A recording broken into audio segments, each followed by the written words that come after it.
Alright, so this is my review for the movie Stardust. This came out in 2007. It's always kind of been on my radar. It's directed and the screenplay was co-written by Matthew Vaughn. And I've really liked pretty much every single movie he's done. So that's the main reason I was interested in this. This is his second film. He did Layer Cake in 2004 with Daniel Craig. And then he did this in 2007. And then after this, he did Kick-Ass, which is awesome. Then X-Men First Class, which is really good. And then his most recent film is Kingsman. He did in 2014. So, he has a very short list of movies. I've really liked every single one of them. And this is the last one of his that I hadn't seen.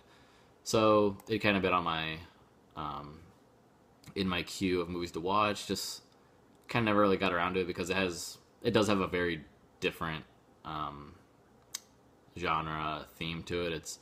It's super like hardcore fantasy. It's a fantasy movie, and it follows.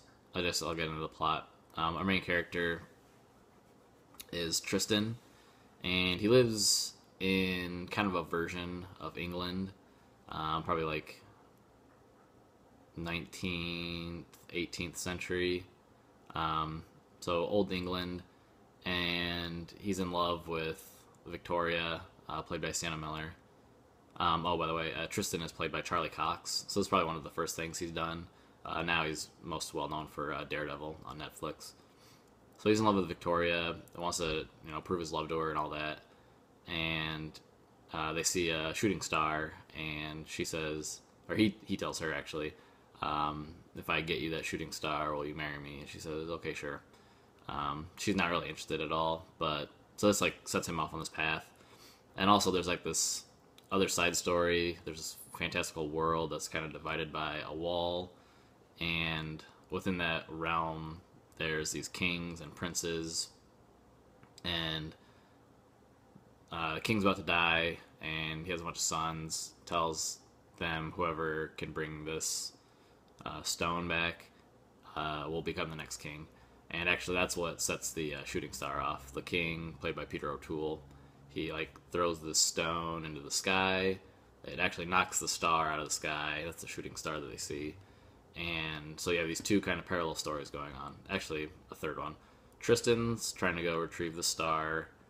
The princes, mostly Mark Strong's character, is trying to get this ruby to become king. And then also there is the story of these witches who see the star.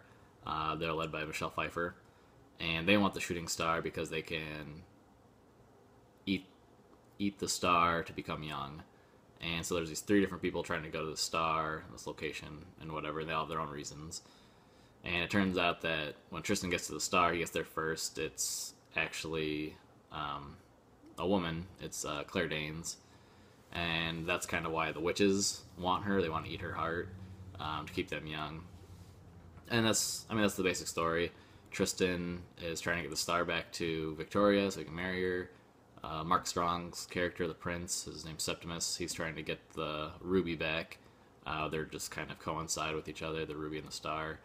And he wants to be king, and then the witches are trying to get the star to eat her heart. And then they all kind of coincide with each other. And I was kind of surprised how much I liked this movie, actually. I was really along for the ride. I wouldn't put fantasy up there as one of my favorite genres, but I certainly like it when it's done well. I really like all the Harry Potter movies, the Lord of the Rings movies. So I think I listened to a review, one of the main podcasts I listened to, they just kind of tore this movie apart, but at the same time, every single person on that review seemed like they just hated the fantasy genre. So that was kind of like a disheartening review, just because it seemed like they didn't give it a chance. But I was really going along with this. Just you really have to know what you're getting into when you start watching this, because it does have all these crazy, fantastical elements to it, but that's what it is. It's a fantasy movie, so I liked it. I'm kind of surprised how much I liked it. It is, in the end, quite a bit of a love story. But it's done really well. All the effects are pretty good. I thought there's quite a few really funny parts. Robert De Niro makes an appearance. He's like a space pirate, not space, but like a sky pirate. They fly around and capture lightning, but interesting character for him to play. And yeah, it's I'd say like there's a lot of movies that I kept thinking of like when I was watching this, so I think it'll give like people a kind of a better idea what this kind of movie is. So there's definitely elements of like Harry Potter with that fantasy, all of the witches and the spells type thing, and then also kind of coinciding with that the Golden Compass. I've only seen the first one. That's a series. I think they only made the one movie so far. But yeah, there's that kind of elements, the fantasy of the Golden Compass, and then there's a very very big parallels to a movie like The Princess Bride. You have this young guy trying to prove himself, and it's just set in that kind of medieval type of fantasy land. So those three movies, I think, really give you a good idea of what you're getting into if you turn this on. So Harry Potter, The Golden Compass, and The Princess Bride all kind of combine to make what this movie is. Like I said, I really liked it. I'm giving it a 4.25 out of 5. Actually, liked it quite a bit more than I had really expected to. So I think that'll be it. Just kind of, if you want to watch this because you want to see everything that Matthew Vaughn's done, it's very different from everything else he's done. Most of his other movies are rated R, pretty hard like action, and I guess X-Men wasn't rated R, but it's just something a little different. See Charlie Cox in an early role; he does really well in it, and some other actors too. So yeah, just keep an open mind when you see it. It is a fantasy film. So yeah, I got a 4.25 out of 5. All right.